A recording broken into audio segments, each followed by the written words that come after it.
हाँ भाई, final year. जब हम बात करते हैं आपके स्किन ग्लैंड्स के बारे में मैमल्स में, ठीक है, तो सिर्फ ये जो भी थोड़ी देर पहले बताए थे यही नहीं, इसके अलावा भी ग्लैंड्स प्रेजेंट होती है। जैसे हम लोगों ने कल बात की थी आपके फेरोमोन्स के बारे में, ठीक है ना। तो फेरोमोन्स का सीक्रेशन जो करती है हम लोगों में, वो कुछ ग्लैंड्स ही तो करती हैं। तो ऐसी ग्लैंड्स जो आपके फेरोमोन्स का सीक्रेशन किया करती हैं उन्हें हम बोलते हैं सेंट ग्लैंड्स। क्या बोलते हैं? सेंट ग्लैंड्स बोला जाता है। सेंट ग्लैंड क्यों कहते हैं? क्योंकि उसमें से एक स्पेशल टाइप की क्या निकलती है, एक फ्रेग्रेंस निकला करती है ना।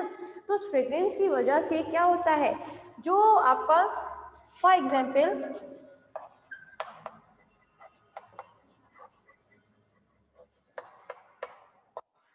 जब हम बात करें सेंट ग्लैंड की, तो सेंट ग्लैंड से क्या निकलता है,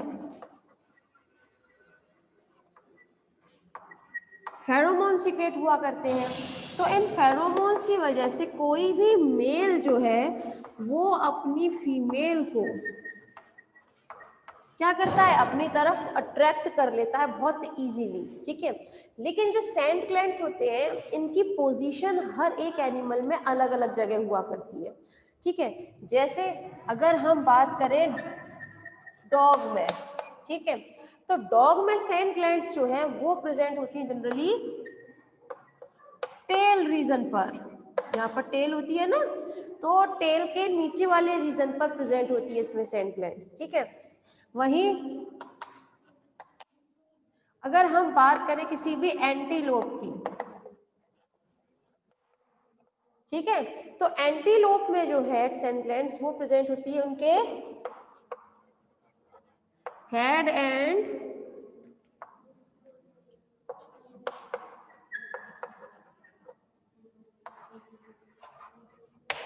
between the head and eyes, मतलब उनके हेड और आईज के बीच में प्रेजेंट होती हैं। और किसी किसी डियर में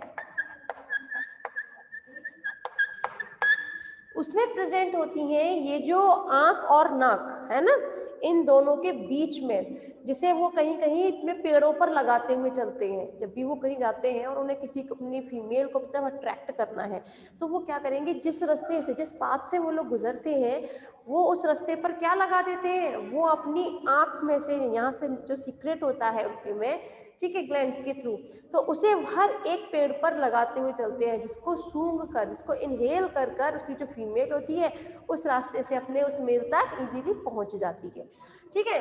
तो यहाँ पर सिर्फ और सिर्फ सेंट ग्लैंड्स होगी सभी मैमल्स में, लेकिन उनमें सभी में क्या होता है, अलग अलग जगह पर उनकी पोजीशन अलग अलग होती है एक्चुअली सेंट ग्लैंड्स में, ठीक है। तो यहाँ कंप्लीट होता है आपका मैमल्स में। अब नेक्स्ट है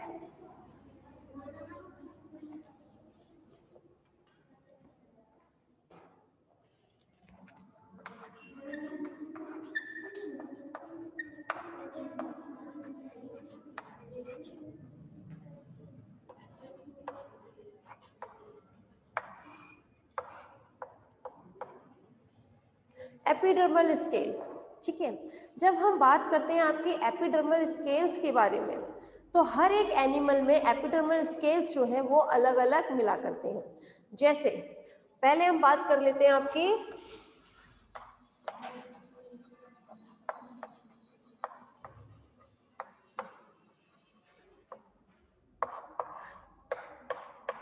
एम्फीबियंस के बारे में, ठीक है। तो जब हम बात करते हैं एम्फीबियंस के बारे में, तो इनमें जो स्केल्स प्रेजेंट होते हैं, इनकी बॉडी पर जो स्केल प्रेजेंट होते हैं वो कैसे देखने के लिए मिलेंगी, वैसे तो हालांकि इनकी बॉडी पर अगर कोई भी स्केल होता ही नहीं है, इनकी बहुत कैसी रहती है, चिकनी होती है ना इनकी, तो ये किसकी वजह से, लेकिन इन पर स्केल इतने ज़्यादा देखने को नहीं मिलते। पर हाँ, किसी किसी एनिमल में थोड़े से स्केल आपको देखने को मिलेंगी, ठीक। वहीं जब हम बात करें आपके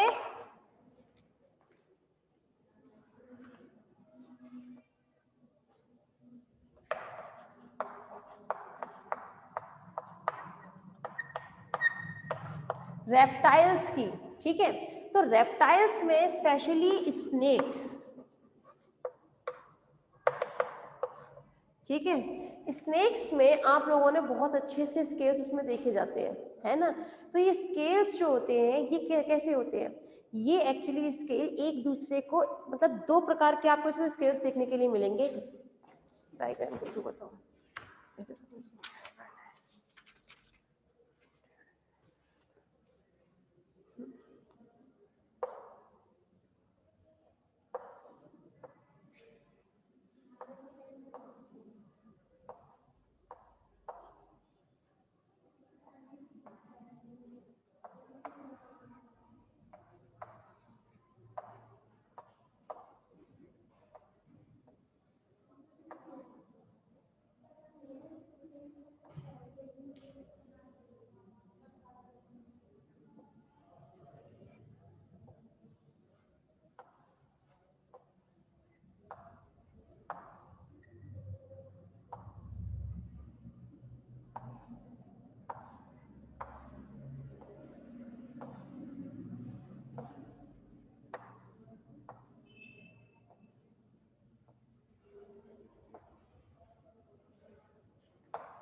हाँ मैं फाइनल ईयर, जरा ध्यान दीजिएगा, यहाँ हम बात कर रहे हैं स्नेक्स के बारे में, ठीक है।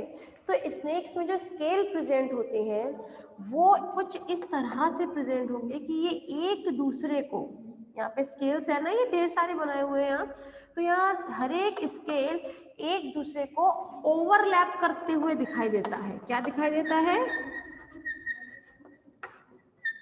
ओवरलैप, या फिर मैं ये कहूँ कि ओवरलैपिंग की प्रोसेस इसमें होती है। तो ओवरलैपिंग की वजह से इसमें क्या चीज देखने के लिए मिलेंगे, देखिए टू टाइप्स के स्केल होते हैं। वन इज डोर्सल स्केल, मतलब ऐसे स्केल जो आपके इस डोर्सल रीजन पे प्रेजेंट होते हैं। वहीं एक होते हैं आपके वेंट्रल स्केल, ठीक है। देखिए जब हम बात करें स्नेक्स की या रेप्टाइल्स में किसी की, तो इसमें क्या होते हैं, जो स्केल्स होते हैं इनमें मोल्टिंग की प्रोसेस होती है। मोल्टिंग तो होती है, आप सभी जानते हैं कि स्नेक्स में मोल्टिंग की प्रोसेस होती है।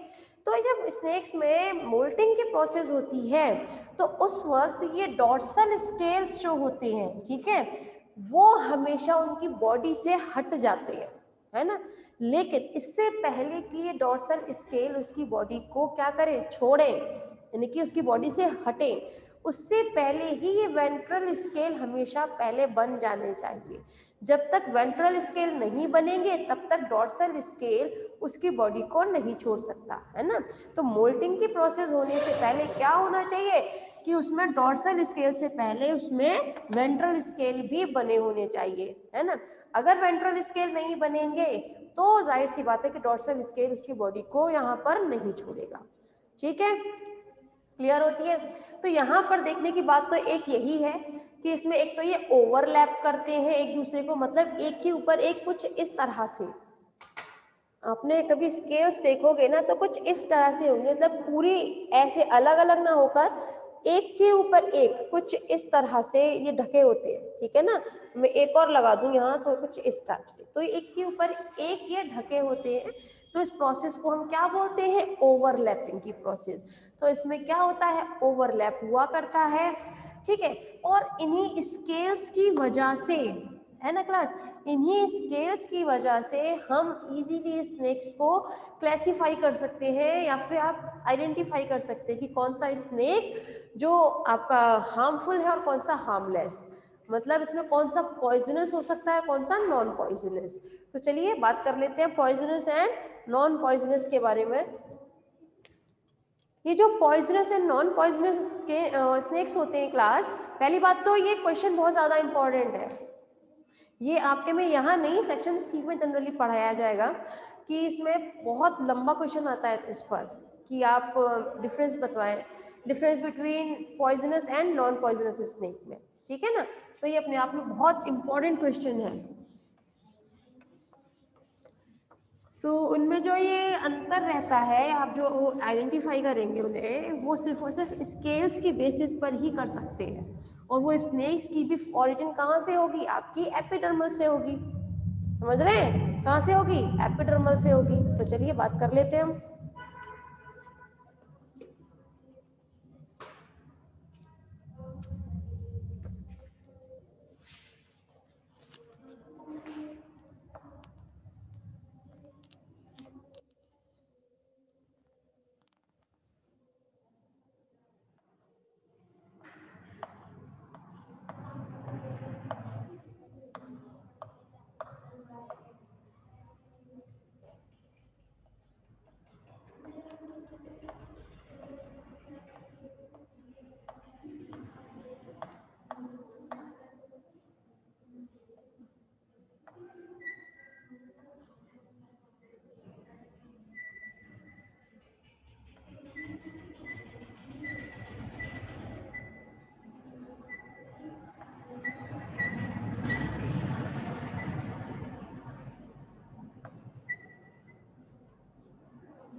हाँ मैं फाइनल ईयर, जरा ध्यान दीजिएगा, यहाँ हम बात कर रहे हैं स्नेक्स में जो आपके स्केल्स प्रेजेंट होते हैं, ठीक है, तो उनके बेसिस पर आप किस तरह से उनको क्लासिफाई करते हैं, मतलब आइडेंटिफाई उनको किस बेसिस पे करते हैं। तो देखिए यहाँ पर आपके सामने बहुत सारे स्नेक्स के वो बनाए हुए हैं स्केल्स, ठीक है। तो सबसे पहले ऐसा स्नेक जिसके जो यहाँ पर ये देख रहे हैं आप ये स्केल्स बहुत छोटे छोटे प्रेजेंट हो, ठीक है, ये इसका क्या चीज दिखाई गई है, वेंट्रल स्केल्स की बात कर रहे हैं हम, ठीक है ना। तो ये स्केल्स कैसे प्रेजेंट हो, ये बहुत छोटे छोटे अगर प्रेजेंट हैं और ये इसमें भी ओवरलैपिंग की प्रोसेस चल रही है, तो एक के अच्छे से पूरा ये एक स्केल नहीं है, उसके दूसरा बाद दूसरा स्केल ना होते हुए एक के ऊपर एक कुछ इस तरह से ओवरलैप करते हैं ये, ठीक है, स्केल्स भी। तो ऐसे स्नेक अगर आप देखते हैं और ये स्नेक किसमें रहते हो, या तो पानी में है, समझ रहे हैं, पानी में है और उनकी जो पूंछ है वो अगर क्या कहते हैं लेटरली कंप्रेस्ड है तो वो पॉइजनस होंगे। कैसे हो जाएंगे, पॉइजनस। तो पॉइजनस कब होंगे, जब एक तो वो सी स्नेक्स हो, ठीक है, और साथ में उनकी जो टेल है, टेल रीजन की अगर हम बात करें तो उनकी टेल जो वो कैसी हो, लेटरली कंप्रेस्ड, ठीक है। तो वो स्नेक्स जो है वो पॉइजनस होंगे। कैसे होंगे, पॉइजनस होंगे, ठीक है।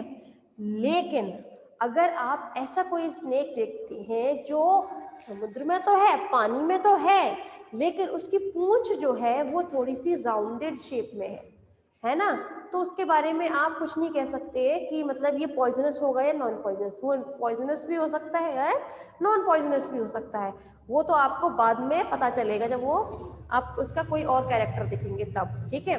लेकिन अगर आप ऐसा कोई स्नेक देखें जिसकी जो पूंछ है पानी में तो रहने वाला है, लेकिन उसकी जो टेल रीजन है वो कैसा हो, लिटरली आपके कंप्रेस्ड हो, तो वो डेफिनेटली आपका पॉइजनस स्नेक ही होगा, ठीक है। साथ में अभी बताया कि ऐसे स्नेक्स जिनमें स्केल्स जो है कैसे हो, बहुत छोटे छोटे प्रेजेंट हो, ठीक है। तो इस टाइप के स्नेक्स जो होते हैं वो हमेशा नॉन पॉइजनस होते हैं।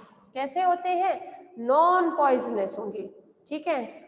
लेकिन आप ऐसा कोई स्नेक देखें कि उसका डोर्सल रीजन जो देख रहे हैं आप, ठीक है, जो आप स्नेक जो है आपके हाथ में, वो अगर उसका डोर्सल रीजन आप देखते हैं तो उसमें अगर आपके पास छोटे छोटे स्केल्स होने के साथ साथ कुछ बड़े स्केल्स भी हैं उसमें, ठीक है, तो वो भी आपका कैसा होगा, आपका नॉन पॉइजनस होगा। जनरली वो कैसा देखने के लिए मिलेगा, नॉन पॉइजनस। लेकिन हाँ, किसी किसी केसेस में आप उन्हें पॉइजनस भी देख सकते हैं, लेकिन जनरली वो कैसे होंगे, आपके नॉन पॉइजनस ही होंगे, ठीक है। नेक्स्ट, आप ऐसा कोई स्नेक देखें जिसके पूरी होल बॉडी पर ये छोटे छोटे छोटे छोटे ही प्रेजेंट है, ठीक है, स्केल्स जो है कैसे हैं, छोटे छोटे प्रेजेंट है, तो वो डेफिनेटली आपका पॉइजनस होगा, ठीक है। लेकिन अगर आप ऐसा कोई स्नेक देखते हैं कि उसका हेड रीजन पर छोटे छोटे स्केल्स होने के साथ साथ कुछ स्केल्स जो है वो थोड़े बड़े हैं, ठीक है, तो वो जो होते हैं स्नेक्स वो आपके पॉइजनस भी हो सकते हैं और नॉन पॉइजनस भी होंगे। आप उसके बारे में कुछ नहीं कह सकते कि पॉइजनस होगा या नॉन पॉइजनस, तो वो किसी भी टाइप का आपको देखने के लिए मिलेगा। लेकिन जब हम बात करें अपने नेक्स्ट स्नेक के बारे में, तो यहाँ देखिए, यहाँ पर आपने अगर ऐसा कोई स्नेक देखा जिसकी थर्ड लेबियल वाली जगह पर, ठीक है, जो उसकी नेजल जो होता है अपर्चर, तो नेजल अपर्चर के पास जो थर्ड लेबियल प्रेजेंट है अगर, ठीक है, तो वो आपका डेफिनेटली पॉइजनस होगा, ठीक है, कैसा होगा, पॉइजनस होगा, ठीक। वहीं अगर आप कभी ऐसी कोई चीज देखते हैं कि उसकी नोज के पास कोई आपको पिट लाइक स्ट्रक्चर दिखाई दे, पिट लाइक समझते हैं ना, एक गड्ढा रूपी एक स्ट्रक्चर है ना, तो पिट लाइक आप स्ट्रक्चर देखते हैं जो उसकी कहाँ हो, मतलब आंख और नाक के थोड़े से ऊपर की तरफ हो, तो वो आपको जनरली पिट वाइपर बोलते हैं। हम ऐसे स्नेक्स को क्या बोलते हैं, पिट वाइपर के नाम से, क्योंकि इसमें पिट प्रेजेंट होती है इसलिए, तो पिट वाइपर के नाम से इन्हें हम जानते हैं, और ये पिट वाइपर जो होते हैं वो पॉइजनस होते हैं। ठीक है, साथ में आप ऐसा कोई स्नेक देखें जिसमें पिट जो है वो एब्सेंट है ना, तो ऐसे स्नेक्स जो है वो ने हम क्या बोलते हैं, नॉन पिट वाइपर। तो ऐसे स्नेक्स जो होते हैं वो आपको कैसे देखने को मिलेंगे, जनरली पॉइजनस या नॉन पॉइजनस कैसे भी होंगे, लेकिन जो पिट वाइपर होते हैं वो आपको डेफिनेटली पॉइजनस ही होते हैं वो। ठीक है, लेकिन साथ में अगर आप ऐसा कोई देखते हैं एनिमल, यहाँ पर ये तो हमने इसका हेड रीजन की बात की है, ठीक है, लेकिन साथ में यहाँ कुछ ऐसी भी चीजें बताइए कि जरूरी नहीं है सारे के सारे आपके पॉइजनस है या नॉन पॉइजनस, ठीक है, लेकिन कुछ कुछ तो कैसे होते हैं, पॉइजनस भी हो सकते हैं, नॉन पॉइजनस भी हो सकते हैं। तो इस कंडीशन में हम स्नेक को फिर उल्टा करके देखेंगे, उसका वेंट्रल रीजन देखेंगे फिर हम। ठीक है, फिर जब वेंट्रल रीजन जब हम लोग उसका देखते हैं और वहां पर हमें उसका लेबियल वाले रीजन पर, ठीक है, उसका जो हेड रीजन का जो फ्रंटल वाला जो रीजन है वहां पर अगर हम उसके जो स्केल्स है थोड़े से लार्ज शेप में देखेंगे, कैसे देखेंगे, लार्ज शेप में जब हम उसको देखेंगे तो वो हमें कैसा दिखाई देगा, हमें डेफिनेटली वो आपको मतलब पॉइजनस देखने को मिलेगा। कैसा मिलेगा, पॉइजनस। ठीक है, तो क्लास आज के लिए बस इतना ही, बाकी हम कल बात करेंगे।